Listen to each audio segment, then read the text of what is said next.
사과가 절반의 사과라고 보거든요. 뭐 사과문 자체는 깔끔해요. 잘 보세요. 이게 법률적인 조언을 받았구나. 그 진정성을 저는 반쯤은 의심을 해요. 의도된 게 아니라 실수였다라고 하는데 아니거든요. 그 의도된 거짓말이죠. 일단 한동훈 검사장이라는 사람이 자리에서 쫓겨나가지고 한직으로 몰려났고, 그 이동재 기자 같은 경우에도 이게 강요미수 사건이거든요. 왜 문제가 되느냐 하면 이른바 위법성 조각 사유예요. 그게 허위 사실에 대한 이의가 있었느냐 없었느냐라고 했을 때 자기는 그게 없었다라고 좀 얘기를 하는 거라는 겁니다. 자리를 물러나야죠. 여러분 안녕하십니까. 시사저널TV 시사 끝장입니다. 유시민 노무현재단 이사장이 사과했습니다. 지난해 12월 24일 검찰이 노무현 재단의 계좌를 들여다본 것을 확인했다, 이렇게 얘기를 했었는데 그 부분을 확인하지 못했다라는 거죠. 그래서 의혹은 사실이 아니었다고 판단한다 라면서 사과를 했습니다. 진중권 전 동양대 교수와 이 문제 얘기해 보겠습니다. 진 교수님 개인적으로 유 이사장 뭐 같이 진행도 많이 하시고 잘 아시잖아요. 그렇죠. 조국 사태 이전까지만 해도 그때 이전까지만 해도 이전까지만 해도 친했고요. 네. 작년에는 그럼 뭐 이렇게 만나시거나 그런 적이 한 번도 없나요? 네, 그 전에 우리가 그렇게 만나진 않았습니다. 노유진 카페 할 때 일주일에 한 번 만나가지고 밥 먹는 것 정도고, 네, 그 밖에 뭐 낚시 한번 같이 가자라고 했는데 결국은 못 갔네요.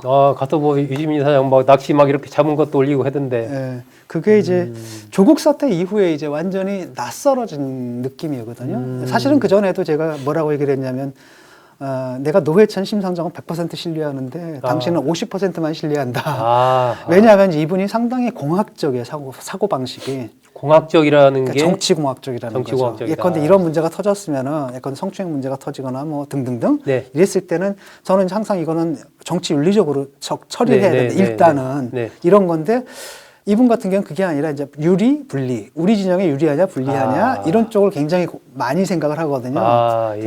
그래서 그때 저는 그게 현실 정치를 하다 보면 저런 것도 필요한가라는 그 막연한 뭐랄까 이해까지도 내가 갖고 있었지만, 그럼에도 불구하고 좀 찝찝한 부분이 있다라고 했는데, 그게 이제 조국 사태 이후에 전면에 등장한 거죠. 전면에 등장하면서 그때 표창장 문제도 그렇거든요.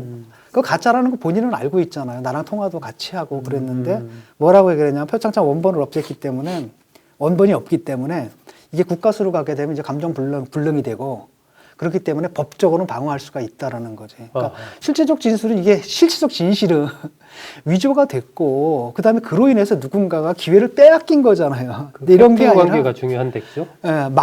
막을 수 있느냐 안 막을 수 있느냐 이런 식의 사고 방식을 하는 거예요. 그래서 저는 선을 넘었다라고 판단을 했고, 그 즉시 이제 심 대표한테 전화를 걸어가지고, 심 대표님 우리 유시민 씨가 미쳤어요 이렇게 한마디 했거든요.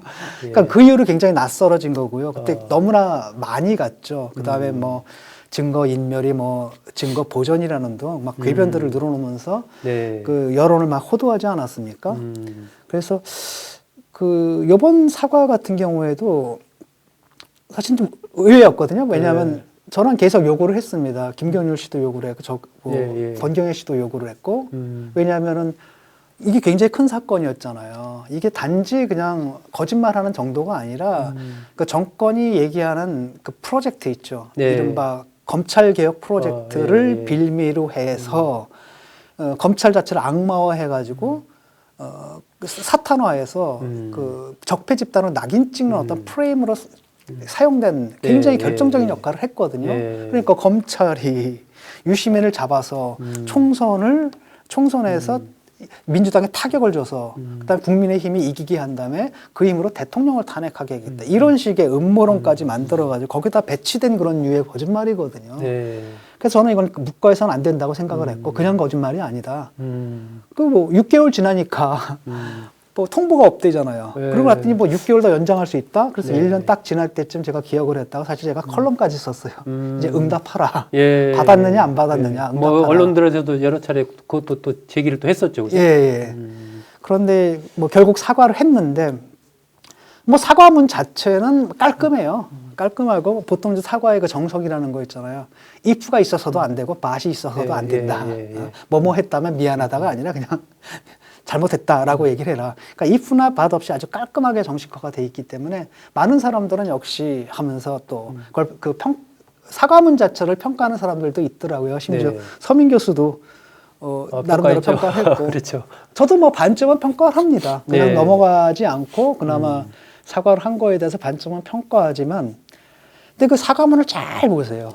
잘 보면은 어떤 느낌이냐면 아 이게 법률적인 조언을 받았구나. 아, 그러니까 법적인 것까지 생각을 네, 해서 법적인 검토를 거친 후에 나온 사과문이다라는 겁니다. 그래서 그 사과가 제가 볼 때는 완전하지가 않다. 그리고 이 사과의 그 진정성을 저는 반쯤은 의심을 해요. 아, 진정성이 좀 의심된다. 왜냐하면은 사실 이분이 거짓말을 한 게 한두 개가 아니잖아요. 네. 예를 들어서 정경심권에 관해서 수많은 거짓말들을 해왔는데 법원에서 판결이 났잖아요. 네. 그렇다면은 지난번에 그 방송에서 제가 물었거든요. 만약에 법원에 판결이 난다면 그때는 받아들이겠느냐라고 할 때 받아들인다 그랬어요. 약속을 했으면 예. 지금쯤 아, 내 판단이 잘못됐었다. 미안하다. 죄송하다.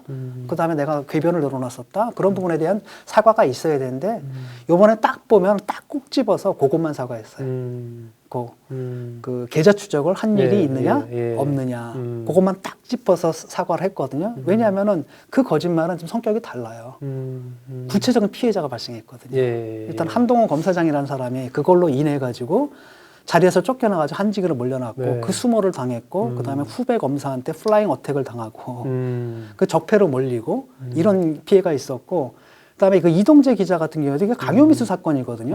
예. 근데 이게 법원에서 구속이 돼버렸단 말이죠. 그때 구속영장 신청할 때 거기에 뭐게 되면 검찰이 조직적으로 얘를 시켰다 이게 들어가 있거든요. 기본 맥락이 비슷한. 급여 맥락이. 예. 그러니까 아마 판사가 거기에 영향을 받아가지고 강요미수라는 별것도 아닌 사건에다가 사실은 이게 취재윤리법 위반 사건이잖아요. 거기다 구속까지 시키고 지금 6개월째 예. 거의 구속 상태거든요.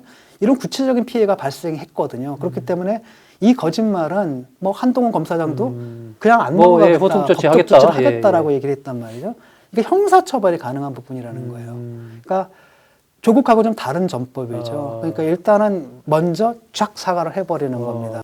예를 들어서 뭐라고 얘기했냐면 그 정서적 적대감과 확증 편향에 내가 빠져 있었다. 아, 예, 확증 이렇게 얘기를 편향, 한단 예, 말이죠. 있었죠. 그것은 실수였다는 거예요. 본의 아니게 내가 생각을 잘못하는 바람에 의도된 게 아니었다. 의도된 게 아니라 실수였다라고 하는데 아니거든요. 아, 왜냐하면은 의도된 거짓말이라고 그 보시는 의도된 거죠? 거짓말이죠. 왜냐하면은 그 당시에 그 대검과 경찰과 검찰 그다음 한동훈 검사장 모든 사람들이 그런 사실이 없다라고 확인을 그렇죠. 해줬거든요. 예, 입장을 냈죠. 예. 그렇다면은 더 발전된 진전된 증거를 제시를 해야 되는데 유 이사장은 여태까지 자기 주장에 대한 증거를 객관적 증거를 한 번도 댄 적이 없어요. 라고 하더라 카더라밖에.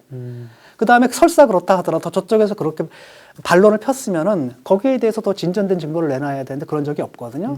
근데 방송에서 인터뷰하는 날이 바로 뭐냐면 한동훈 검사장에 대한 수사 심의위가 열리는 바로 그날 아침이었어요. 네. 그 의도가 너무나 명확한 거죠.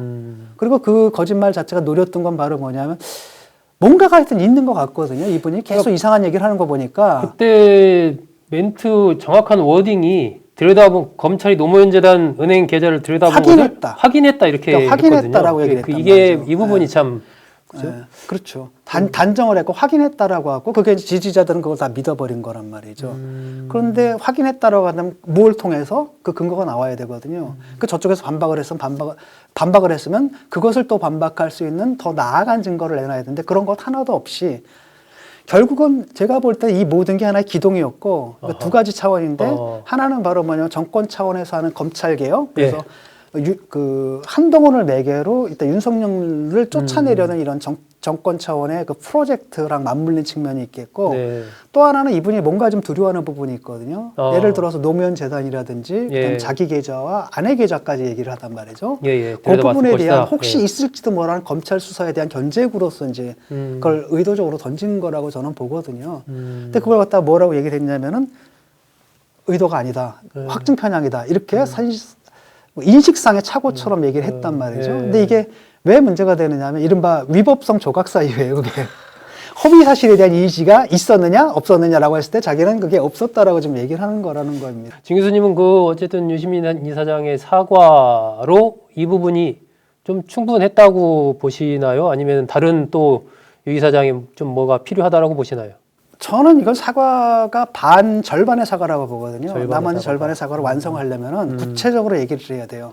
자기 실수를 이런 식으로 넘어가서는 안 되거든요. 확증 편향 이런 게 아니라 내가 준 구체적인 피해를 얘기를 해야 되는 겁니다. 예를 들어서 한동훈 검사장 미안하다. 그다음에 이동재 기자 그것도 사실은 완전히 검언유착 프레임 때문에 구속이 됐지 그게 아니라면 구속될 사유도 아니잖아요. 6개월 감옥을 살았단 말이죠. 네. 이 부분에 대해서 미안하다라고 얘기를 하고 사실은 내가 이것만 거짓말을 해온 게 아닙니다. 굉장히 다른 많은 거짓말들을 했고 이걸 통해서 정말 선의를 가진 그쪽 지지자들은 나쁜 일 하려고 지지하는 거 아니잖아요. 그게 나쁜 짓인데도 불구하고 그 사람들은 그게 옳은 일이라고 믿고 있단 말이죠. 그런 상태로 집어넣은 부분 자기 지지자들에 대한 책임도 져야 되거든요. 지지자 여러분. 노무현 재단에 대해서도 그것도 좀 누를 끼친 그 그런 노무현 거 재단은 아닙니까? 그 자기가 언급을 하긴 했는데 일단 자리를 물러나야죠. 왜냐하면은 그런 짓을 하면 안 되잖아요. 그때 돌아가신 분의 명예를 위해서도 노무현 재단 이사장의 이름으로 알릴레오 같은 방송을 한 거 아니에요. 그런 네, 데서 네. 또 했던 얘기들이란 말이죠. 그래서 그 자리도 물러나야 된다라고 저는 생각을 합니다. 예.